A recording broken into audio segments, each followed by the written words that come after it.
à l'occasion d'une exposition sur Eugène Viollet-le-Duc qui s'appelait Les visions d'un architecte. Nous avons expérimenté un atelier qui s'appelait Toucher pour dessiner. On s'est basé sur, c'était en écho à Viollet-le-Duc qui pratiquait le dessin de mémoire. Il avait une confiance absolue, quasi absolue dans sa mémoire visuelle, liée au fait qu'il pratiquait le dessin très très quotidiennement en fait.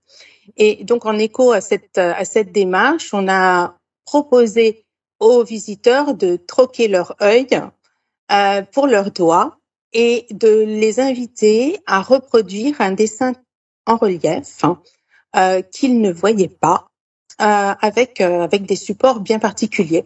Donc en fait, les visiteurs étaient c'est un atelier qui se déroulait en autonomie, mais on leur donnait quand même un certain nombre de guides et d'appuis.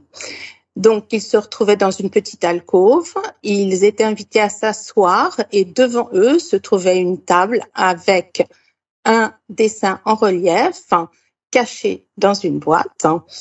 L'atelier était assez sombre et puis il y avait également devant eux une planche en caoutchouc qui était accompagnée d'une feuille plastifiée spécialement destinée au dessin en relief et un stylet.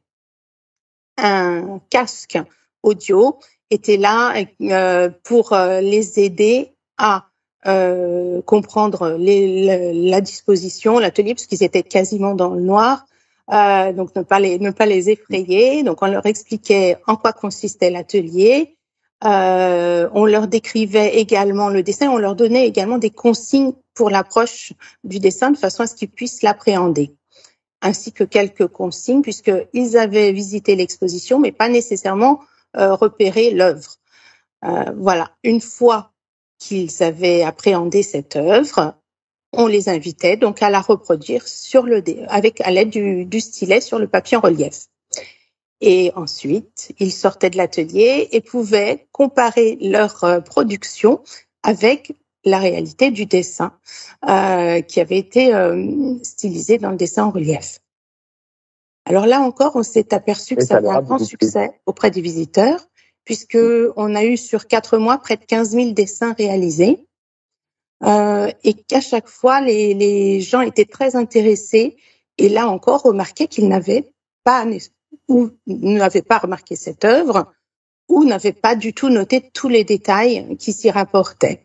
Et que c'était une manière pour eux, d'une part, de retourner dans l'exposition pour la voir, la redécouvrir, et surtout, là encore, de noter, alors à la fois la portée de l'exercice et aussi sa difficulté, parce que ce n'est pas si simple que ça de travailler de mémoire ou de se faire une représentation mentale qu'on va ensuite reproduire graphiquement.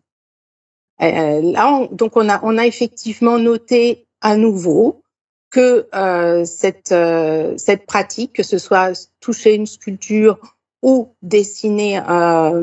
toucher un dessin en relief et ensuite le reproduire, était un bénéfice avéré pour les personnes voyantes dans leur appropriation d'une œuvre.